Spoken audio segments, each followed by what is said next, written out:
Hello everyone.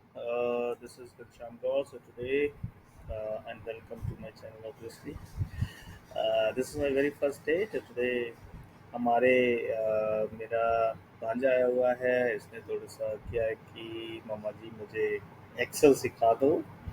तो आज मैं सोच रहा हूँ इसको थोड़ा सा एक्सेल सिखाएं. तो आज स्टार्ट करते हैं इंट्रोडक्शन ऑफ एक्सेल से. देखो एक्सेल ये काफ़ी इंग्लिश में लिखा हुआ है. मे बी जो लोगों को थोड़ा सा हिंदी आती है देन आई विल ट्रांसलेट. ठीक है. Excel basically saying this document for the basic introduction of Microsoft powerful and widely use spreadsheet software well covered with the functionality, common uses, some fundamental concept, and this is a simple introduction of the document. Now coming back to the Microsoft Excel. ठीक है. So Microsoft का क्या है कि spread sheet program है. Spread sheet का मतलब क्या होता है? स्प्रेड शीट का मतलब कुछ पता है? स्प्रेडशीट मतलब एक ब्लैंक शीट। स्प्रेड शीट मतलब इन केस जहाँ पर आपकी रोज एंड कॉलम्स होती हैं. ओके। ठीक है. उन्हें बोलते हैं स्प्रेड शीट. जैसे कि आपकी जब आप अपनी कॉपी में जाते हो तो आपके में रोज होती है अलग अलग टक टक टक. यस। कॉपी में क्या होती है? रो होती है. उसी को इन्होंने ट्रांसलेट किया है अपने एक कॉपी को रो एंड कॉलम में, जिसमें आप अपने डेटा को अलग अलग लिख तरीके सकते से हो। बना सकते हो. उसमें बहुत सारी रोज होती हैं. लगभग बेस्ट 10 lakhs रो होती हैं, जो कि अभी हमारे पास नया वाला है. लेकिन जो ओल्ड वर्जन था उसमें लगभग 35,000 के आसपास होती थी. बहुत अच्छा सॉफ्टवेयर है. I think every one should learn it. ठीक है. देखो, ये आपके एक्सेल के अंदर नॉर्मली क्या क्या कर सकते हैं, राइट? एक्सेल के अंदर आप क्या स्टोर क्या होता है बेसिकली? अगर मैं देखा जाऊँ, यहाँ पर देखो कि हर जगह data data data data data data, right? हाँ। Data organisation again a data, data analysis again this is a data, right? And data calculation, this is also a data visualization, this is also data, performance availability, right? This is something else, but mostly if you अगर आप देखोगे यहाँ पर हर जगह data दिखाई दे रहा है. तो इसका मतलब क्या है कि मतलब हम लोग इसमें डेटा मैनेजमेंट का काम ज़्यादा करते हैं, राइट? अगर 5 में से 4 ऑप्शन डेटा बोल रहे हैं तो ज़्यादातर मैक्सिमम आपका डेटा है। आपका यूज होता है. ठीक है. ये यहाँ पर देखो, ये देखो, ये ऐसे डॉट डॉट डॉट, ये क्या है? रोज है. और बीच में अगर डिवाइड करते हो तो कॉलम, यानी कि आपका जो डेटा है आप रो एंड कॉलम में बना सकते हो. एक सिंपल एग्जांपल अगर मैं देखूं यहाँ पर, अगर एक्सेल ओपन कर लेते हैं हम लोग, साथ साथ में आपको दिख भी जाएगा. ये आपका एक्सेल होता है.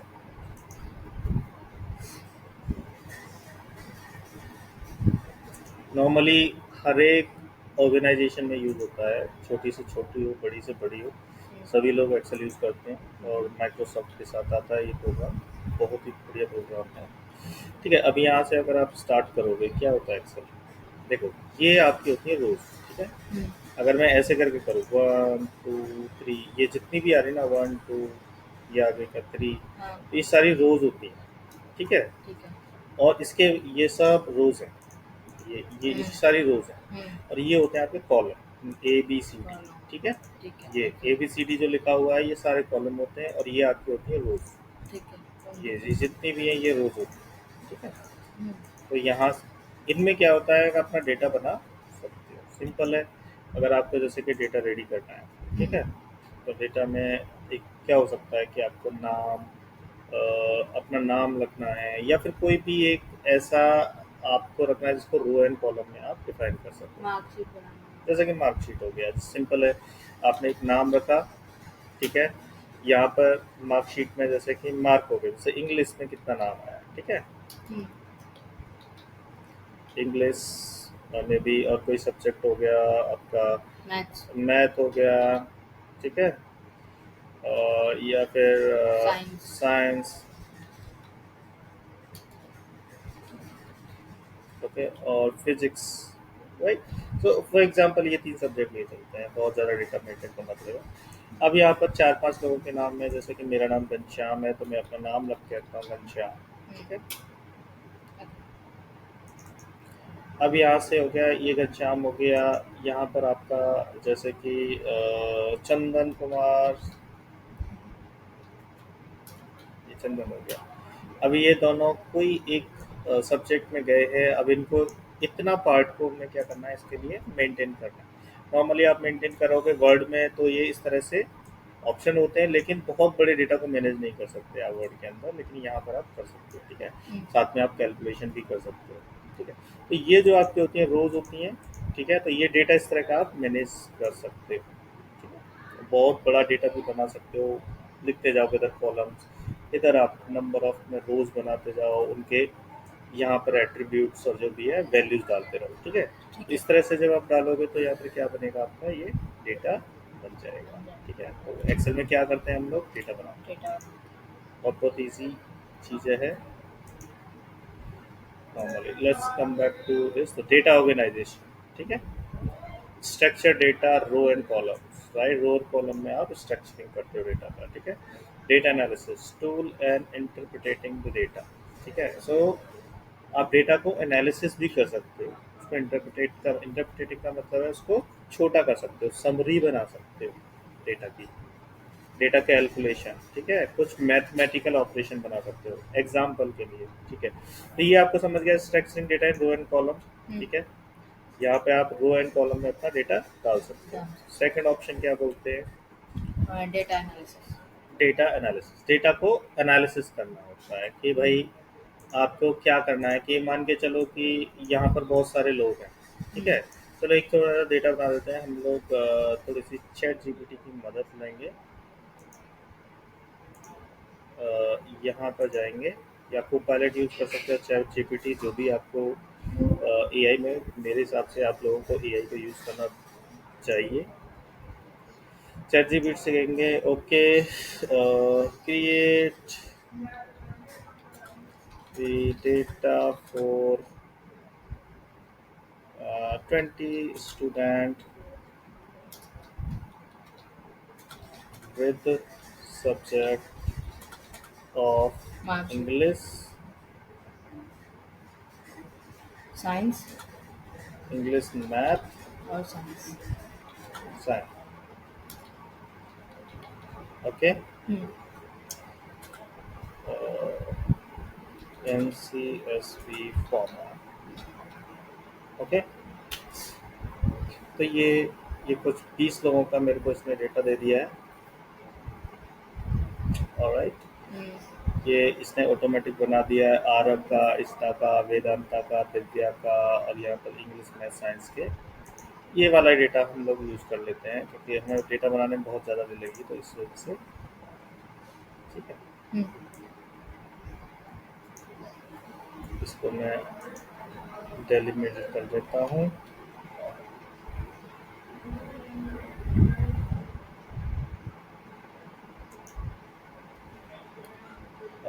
कॉमा से इसको, ये स्टूडेंट आईडी हो गया, नेम हो गया, ये इंग्लिश मैथ साइंस, ये मेरा डेटा रेडी हो गया। ठीक है, तो I think it is easy, we should use the technologies जो जो हमारे पास अवेलेबल है। हम्म, ठीक है, तो सबके मार्क आ गए। अब होता है डेटा एनालिसिस, मुझे इसका एनालिसिस करना है। ठीक है, जैसे कि मुझे पता करना है कि कितने इतने सारे लोग हैं हम्म, जिनके मोर देन, ज़्यादा से ज़्यादा 90 से ऊपर नंबर है, इसको बोलते हैं एनालिसिस का। ठीक है, हम्म, तो इसमें हम फिल्टर लगा सकते हैं, इसका शॉर्टकट होता है कंट्रोल शिफ्ट एल। ठीक है, तो यहाँ पे अगर आप देखोगे, जैसे मुझे देखना है कि कितने ऐसे लोग हैं जिनके इंग्लिश में 90 से ऊपर नंबर है। ठीक है, तो मैं यहाँ क्या करूँगा, यहाँ पर जाऊँगा ग्रेटर देन। ठीक है, यहाँ पे मैं 90 करूँगा। इस तरह का एनालिसिस देख, तो यहाँ पे आप देख सकते हो कि दिव्या और सिमरन ऐसे दो लोग हैं जिन लोगों का 90 से ऊपर नंबर आया है। ऊपर। ठीक है, तो उस तरह का एनालिसिस भी आप इस डेटा के साथ कर सकते हो। ठीक है, फिल्टर लगा के एनालिसिस करना, मार्क को ऐड करना, सम करना, वो कैलकुलेशन का पार्ट होता है। ठीक है, एनालिसिस का पार्ट यही होता है कि आप उसमें से निकाल के कुछ इंसाइट लेके आओ। ठीक है, ठीक है। तो हम कहेंगे भाई दिव्या और सिमरन अच्छे स्टूडेंट हैं जिनके बहुत अच्छे मार्क आए, क्योंकि लगभग लगभग 90 से ऊपर ही मार्क आए इनके सारे सब्जेक्ट। Okay, yes. या उसके बराबर। तो इसको बोलते हैं, क्या बोलते हैं इसको, data analysis. Analysis. Very good, tool interpreting, so कि इस डेटा को हम इंटरप्रिटेट कर रहे हैं। कैलकुलेशन। आपको मैथमेटिकल कैलकुलेशन करने के लिए होता है, जैसे कि 2 + 2 कितने होते हैं, 4। 4। ठीक है, उसको ऐड करना है तो हम लोग ये इसका यूज़ भी कर सकते हैं। अब ये तो हो गया डेटा के लिए। अब मान के चलो मुझे मैथमेटिकल कैलकुलेशन करना है, तो मेरे पास दो नंबर हैं, एक में यहाँ दो नंबर है, यहाँ पर भी 5 नंबर। ठीक है, अब मुझे क्या करना है, इनको मल्टीप्लाई करना है।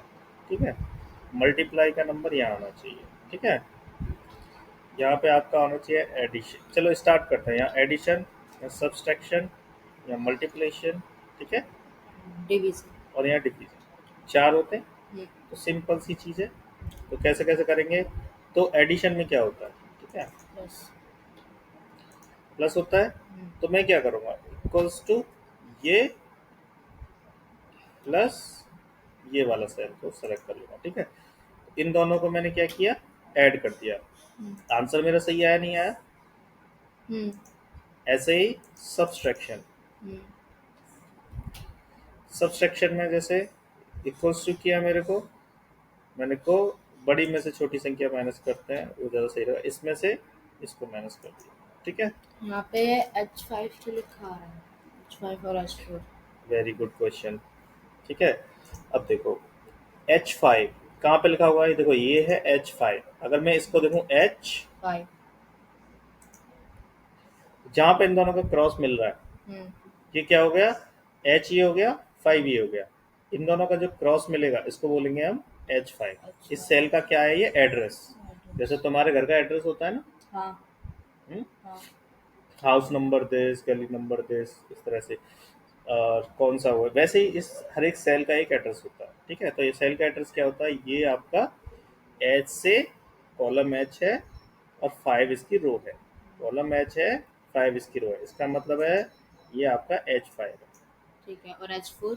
H4 आपका ये हो गया, क्योंकि रो हमारी 4 है, कॉलम हमारा H है। तो हमने क्या किया है यहाँ पर, अगर आप देखोगे तो यहाँ पर क्या किया, H5 में से H4 को माइनस किया है। ठीक है, सिंपल है, तो ज़्यादा ट्रिकी तो नहीं है। नहीं। अब आता है मैथमेटिकल मल्टीप्लाई, सॉरी,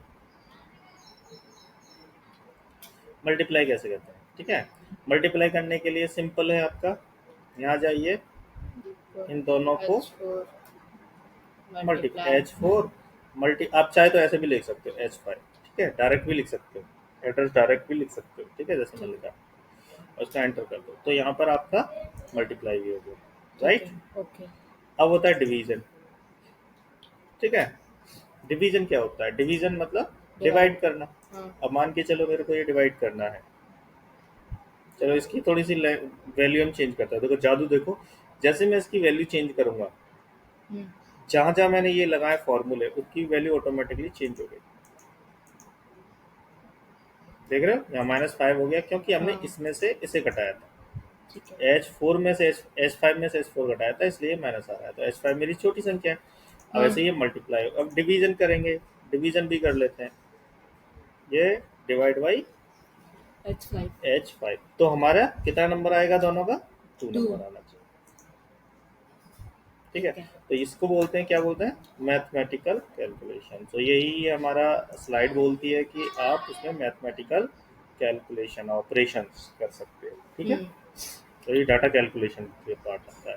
फिर डाटा विजुअलाइजेशन। विजुअलाइजेशन क्या होता है, विजुअलाइजेशन मतलब आपको उसको चार्ट बनाना, ठीक है, ग्राफ बनाना, उसको समरी दिखाना, शो कर रहे हो।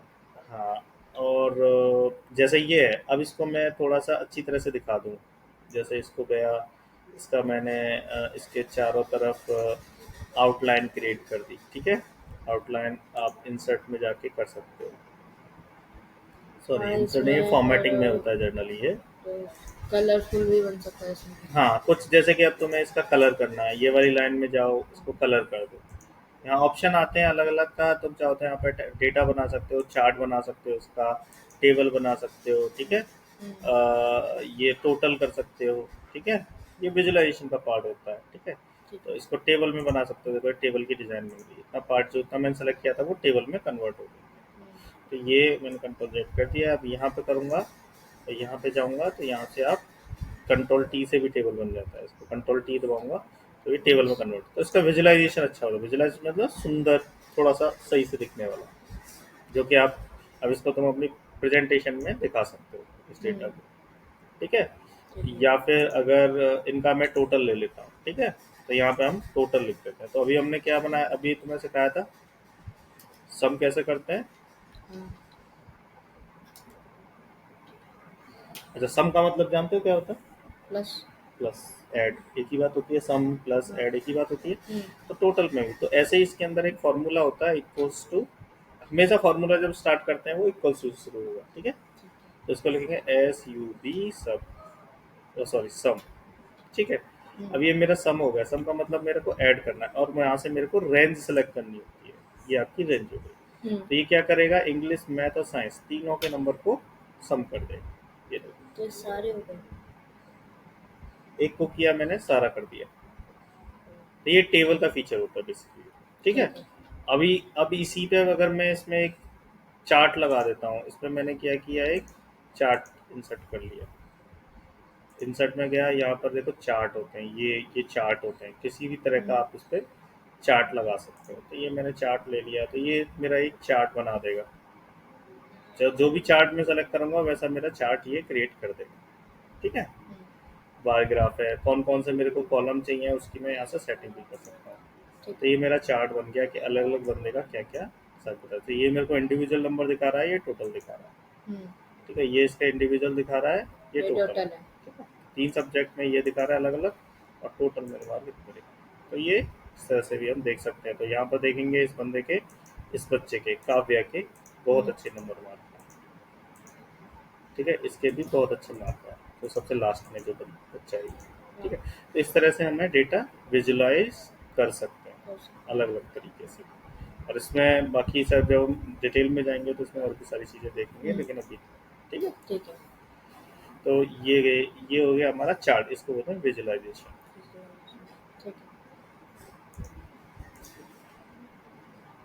Accountability and multiple, okay, multiple operation system है। ठीक है, ये क्या है, लिखा हुआ है accessibility on multiple operating system. तो वो एक अलग चीज़ हो गया, I think that we will discuss later. तो अभी मेन आपके हम डेटा के ऊपर काम करते हैं। ओके। की फीचर एंड कॉन्सेप्ट। ठीक है, तो इसके अंदर होता क्या है, एक्सेल बेसिकली चलता कैसे है। अब यहाँ पर देखो बहुत सारी चीज़ें दी हुई हैं। सबसे पहला आता है वर्कशीट एंड वर्कबुक। हम्म। ठीक है, तो ये हमारा क्या होता है, जब हम एक्सेल पे काम करते हैं हम्म, तो यहाँ पे देखो ये बुक 1 लिखा हुआ है। हाँ। मैं एक नई वर्कबुक बना लेता हूँ, तो ये मेरा क्या हो गया, वर्कबुक 2। बुक 2 या वर्कबुक 2।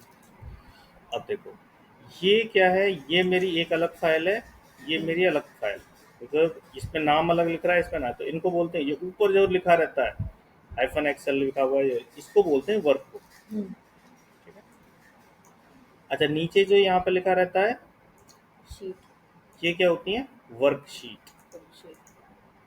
नाम भी लिखा भी हुआ है इसमें, हाँ। आसानी से आप पहचान सकते हो।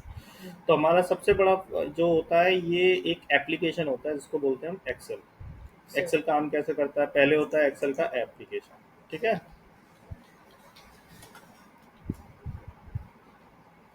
एक्सेल ऐप के अंदर फिर आती है आपकी वर्कबुक। तो वर्कबुक वर्कबुक 1, वर्कबुक वर्कबुक 2, 2। तो मतलब एक एक एप्लीकेशन के अंदर मल्टीपल आप वर्कबुक ओपन कर सकते हो। हम्म। ठीक है, फिर हर एक वर्कबुक जितनी भी होती हैं आपकी, ठीक है, जितनी भी वर्कबुक होती हैं हर एक के अंदर मल्टीपल वर्कशीट होती है। यानी कि हर एक वर्कबुक के अंदर तुम मल्टीपल शीट भी बना सकते हो इस तरह से। हम्म। ठीक है, तो यही पे जैसे ये शीट 1, वर्कबुक लिमिटेड होते हैं फिर अनलिमिटेड होते हैं? इनका लिमिट होती है। वैसे तो अनलिमिटेड वर्कबुक बना सकते हो, depend on your data. I mean जितनी तुम्हारे सिस्टम के अंदर कैपेसिटी है उसके हिसाब से कितनी भी वर्कबुक बना सकते हो। ठीक। सिमिलरली शीट भी बना सकते हो। ठीक है, ठीक है। ऐसे ही इसमें भी आपकी शीट 1, शीट 2, शीट 3, शीट 4 इस तरह से होंगी। ठीक है, हम्म। और ऐसे ही यहाँ पर आपका ये जो बनी हुई है, ऐसे ही यहाँ पर शीट 5 तक भी हो सकता है, ऐसे ही इसके अंदर भी शीट 5 हो सकती है। ठीक है, हम्म। अलग अलग। तो ये वर्कबुक हो गया, ये आपकी शीट हो गई। वर्क 2 में भी मल्टीपल शीट हो जाती हैं। तो हायरार्की वाइज चले। हायरार्की मतलब कि कैसे काम करता है ये, हायरार्की क्या है। तो पहले एप्लीकेशन होता है, उसके अंदर वर्कबुक होती हैं, उसके अंदर आपकी वर्कशीट होती हैं, ठीक है। तो वही ये यहाँ पर हमारा कॉन्सेप्ट बता रहा है कि वर्कबुक, ठीक है। Excel files are called workbook. Each workbook can contain multiple worksheet. इसका मतलब है कि हर एक वर्कबुक के अंदर बहुत सारी वर्कशीट हो सकती हैं, which are individual page in the file. तो वो क्या होते हैं, इंडिविजुअल पेज होते हैं। ये इनको पेजेस भी बोलते हैं, टैब भी, कोई टैब भी बोलता है इनको, कोई पेजेस भी बोलता है, ठीक है। हर एक अलग अलग पेज है, तो हर एक पेज पे तुम अलग अलग डेटा बना सकते हो। यहाँ पे मान के चलो 10th क्लास हो गया, ठीक है। यहाँ पे मान के चलो 9th क्लास हो गया, इनका नाम भी चेंज कर सकते हो, ठीक है। यहाँ पे 8 का हो गया, तो अलग अलग अपनी क्लास के हिसाब से अलग अलग क्लास का डेटा रेडी कर सकते हो, ठीक है। क्लास वाइज बनाना है कि हर एक शीट पे आपको अलग अलग, जैसे ये 10th क्लास के बच्चे हैं, ये 9th क्लास का डेटा है, इधर इधर 8th क्लास का डेटा रेडी कर सकते हो। इधर तो अलग अलग क्लास का तुम डेटा रेडी करने के लिए अलग अलग टैब बना सकते हो, ठीक है।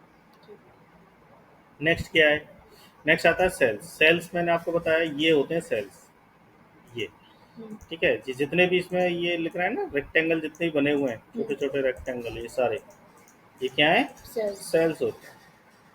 तो the it's a intersection of row and column.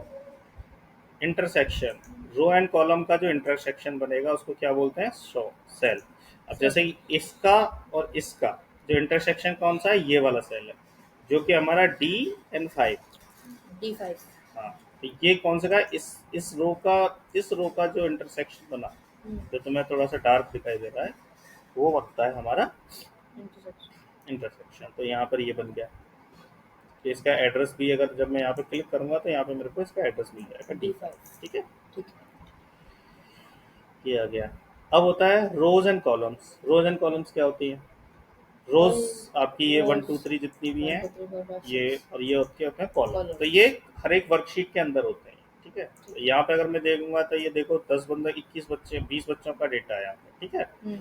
अब यहाँ पे देखो, यहाँ पे लेकिन यहाँ पे तो 21वें नंबर पे आ रहा है, लेकिन बच्चे मेरे 20 हैं, ऐसा क्यों हो रहा है। क्योंकि आपने 1 नंबर पे स्टूडेंट आईडी नेम्स इंग्लिश ये मैथ्स के जो डाल हमने दिया। हेडर लग डाले हुए हैं, हाँ। इसलिए ये एक एक्स्ट्रा दिखा रहा है, ठीक है। हम्म।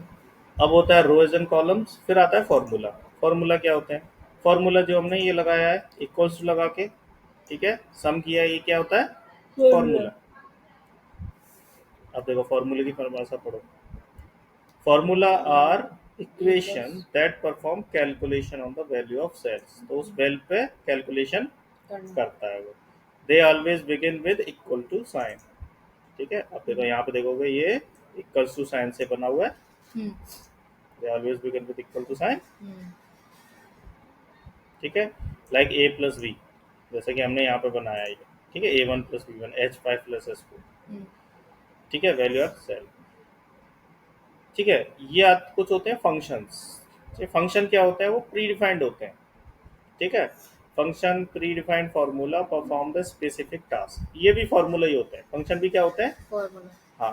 तो ये आपके प्री डिफाइंड होते हैं, कुछ को तो तुम खुद से बनाते हो। ये तो लिखा है तुमने A1 प्लस B1, जैसे कि आप ये मेरा फॉर्मूला है, ठीक है, लेकिन ये मेरा फंक्शन है सम। सम क्या है, ये फंक्शन, क्योंकि मैंने सम फंक्शन यूज किया है इसको ऐड करने के लिए। लेकिन ये मेरा फॉर्मूला है क्योंकि मैंने H1 और H4 को ऐड किया। अब ये तो बहुत छोटा है, हो सकता है बहुत बड़े फॉर्मूले लगाने पड़े, बहुत सारे मल्टीपल फंक्शन को यूज करके भी हम एक बड़ा फॉर्मूला बना सकते हैं, ठीक है। ये देखो कितने सारे इसमें एग्जाम्पल भी दिए हुए हैं कुछ, जैसे कि सम हो गया, एवरेज हो गया, ठीक है, मैक्स हो गया, ये हो गया। फिर चार्ट एंड ग्राफ, ठीक है। चार्ट अभी जो बना के दिखाया था तुम्हें, ठीक है, ग्राफ बना सकते हो, चार्ट बना सकते हो, ये तुम्हारे चार्ट एंड ग्राफ होते हैं, ठीक है। ठीक है। तो इस तरह से तुम वर्ड मैप या कुछ भी इंसर्ट कर सकते हो डिपेंडिंग ऑन डेटा, ठीक है। ठीक है। आगे क्या आता है, चार्ट एंड ग्राफ। फिर डेटा सॉर्टिंग एंड फिल्टर। अब तुम फिल्टर लगाया है, जैसे मुझे फिल्टर लगाना है किसी एक बच्चे पर, जैसे देव का देखना है, तो ये मेरे को देव का डिटेल आ गई, ठीक है। तो इसको फिल्टर लगा सकते हैं डेटा पर, इसके अंदर ये ऑप्शंस होते हैं, ठीक है। Provide the tool to data ascending descending में कर सकते हो, you can filter data ascending. Let say अगर मेरे को करना है, अब यहाँ पे जो नाम है देखो, वी से स्टार्ट जो नाम हो रहा है वो तीसरे पे आ रहा है, हाँ डी से आ रहा है, ये तो मुझे असेंडिंग में करना है, ठीक हाँ। है। तो मैं फिल्टर में जाऊंगा, सॉरी, तो यहाँ पे मैं क्या करूँगा, ए टू जेड। हम्म। तो जब मैं करूँगा तो देखो ए वाले नाम पहले आ गए, हाँ। फिर उसके हिसाब से आगे असेंडिंग डिसेंडिंग वाला आगे। लग गया। तो मुझे असेंडिंग डिसेंडिंग करना है तो ऐसा भी कर सकता हूँ डेटा के साथ। फिर डेटा वैलिडेशन होता है। डेटा वैलिडेशन मतलब कि अगर तुम चाहते हो कि किसी एक सेल में सिर्फ और सिर्फ नाम ही डाला जाए और इन सेलों में सिर्फ और सिर्फ तुम्हारा नंबर ही डाला जाए, हम्म। और जो नंबर हो वो 100 से ज़्यादा ना हो। तो जैसे कि अब मैं इसमें एक डेटा वैलिडेशन लगा देता हूँ, यहाँ पर मैंने एक डेटा वैलिडेशन लगाया। टोटल नंबर सोना है या फिर इंडिविजुअल नंबर सोना? अब बताते हैं, ठीक है। अब मैंने यहाँ पे डेटा वैलिडेशन लगाता हूँ कि इसके अंदर इनके वैल्यू जो डाली जाए, ठीक है, हम्म। वो तुम्हारी उसमें होनी चाहिए, मतलब एक लिमिट होनी चाहिए कि 100 से ज़्यादा नंबर किसी के आने नहीं चाहिए। हम्म। तो गलती से कोई 101 या 102 डाले, उससे ज़्यादा नंबर नहीं आने चाहिए, और जीरो नंबर नहीं होना चाहिए किसी का, मतलब जीरो भी हो सकता है, दैट्स फाइन। तो जीरो से लेके 100 तक के बीच की वैल्यू आपकी आनी चाहिए, ठीक है। तो होल नंबर आ गया बिटवीन, लेट से मैंने जीरो से लेके 100, ठीक है, ओके कर दिया। अब इसमें जैसे ही मैं 200 नंबर डालता हूँ तो ये नहीं लेगा, हम्म। ये क्या बोलेगा कि भाई आपका ये काम नहीं कर रहा है, validation doesn't match with the validation restriction, यानी कि आपको बस इसमें कुछ वैलिडेशन लगा हुआ है। वो मैसेज भी डाल सकते हैं हम लोग, ठीक है, कि ठीक है। भैया आपको 1 से लेके 100 तक की वैल्यू डालो। 100 नंबर डालूंगा तो इसने ले लिया। हम्म। क्यों ले लिया? क्योंकि 100 नंबर अलाउ था। अलाउ था। लेकिन आप 0.5 डालोगे तो नहीं लेगा, क्योंकि 0.5 जीरो से छोटा हो, छोटा मतलब है। ये 0.5 में नहीं लेगा, क्योंकि आपको वन जीरो से लेके उसके बीच में वैल्यू डालनी है, ठीक है। हम्म। तो ये आपका क्या होता है, या नंबर की आप रिस्ट्रिक्शन लगा सकते हो।